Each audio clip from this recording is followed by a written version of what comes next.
Je m'appelle Chantal Dahan, je suis chargée d'études et de recherche à l'INJEP, Institut national de la jeunesse et de l'éducation populaire.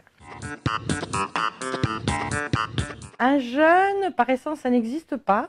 Un jeune, c'est un moment de passage. Ce qu'on peut étudier quand on est sociologue, ce sont les différents passages entre l'enfance, l'adolescence et l'âge adulte. Mais le problème, c'est que ces différentes classes d'âge évoluent. Ils ne sont jamais les mêmes. Aujourd'hui, l'enfance, on est toujours à 0, peut-être 3, 4, 5 ans. L'adolescence, c'est quelque chose aussi qui s'allonge extrêmement, donc on peut faire du 11-19 ans.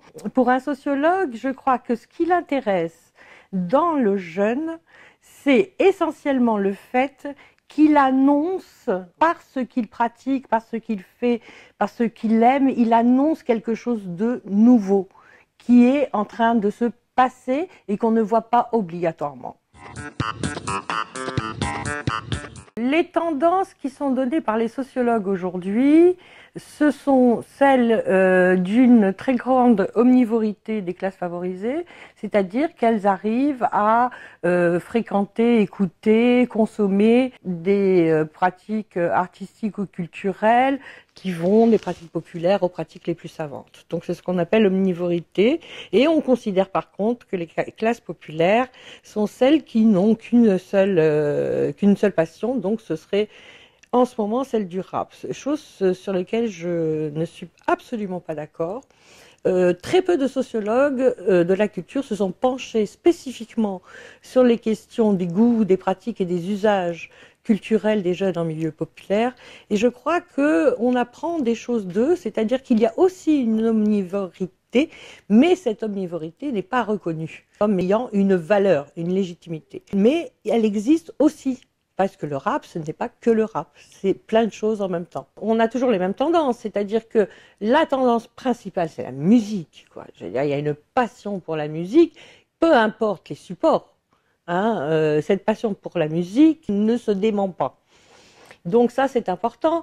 Maintenant, les pratiques numériques, bien entendu, sont une transformation absolument extraordinaire de rapport au savoir, de rapport à la connaissance qu'ils peuvent avoir d'une façon facilitée. Ça ne veut pas dire que tous y réussissent non plus, mais en tous les cas, effectivement, ils ont accès aux choses directement sans demander à quelqu'un qui sait. On demande à Google s'il sait, s'il ne sait pas. Donc ces pratiques, elles ont un changement, elles opèrent un changement important qui est celui de remettre en question la question de la transmission verticale. À partir du moment où les jeunes ont accès directement à un savoir, la question de la transmission du spécialiste à celui qui ne sait pas n'existe plus. Puisque eux, ils ont accès, ils peuvent discuter avec leurs amis, ils peuvent avoir des prescriptions, non pas par des êtres qui sont spécialisés dans ça ou dans ça, par leurs amis essentiellement. Donc c'est ce qu'on appelle une transmission horizontale qui remet en question complètement les spécialistes, les maîtres,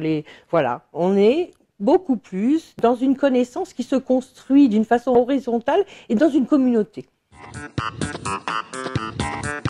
Le pass culture est une très grande question. Tout le monde a essayé, je crois. En France, plusieurs régions ont essayé à mettre en place un pass culture. On l'a fait en Italie, on l'a fait dans d'autres pays. Il semblerait que ce soit une réponse politique, mais pas une réponse réaliste. L'idée est pas mauvaise. À 18 ans, on peut avoir droit à une certaine somme correspondant et dans lequel ils intègrent le fait d'aller prendre des cours de théâtre, il n'y a pas que de la consommation, il faut être honnête, hein. Mais je pense que les jeunes, on les voit, enfin je veux dire, ça décrit plus la façon dont la représentation des jeunes qu'ont les politiques qu'une réussite. Les jeunes n'attendent pas obligatoirement un pass. D'abord, parce que eux, ils veulent être libres. Ils vont dans les musées quand c'est la nuit des musées. Ils vont pas aller au musée entre 14 et 18 heures. Donc il faut quand même accepter ça aussi. Donc j'ai plus la vision des jeunes par les politiques. C'est ça que raconte le pass culture. Mais c'est pas du tout la réalité des pratiques.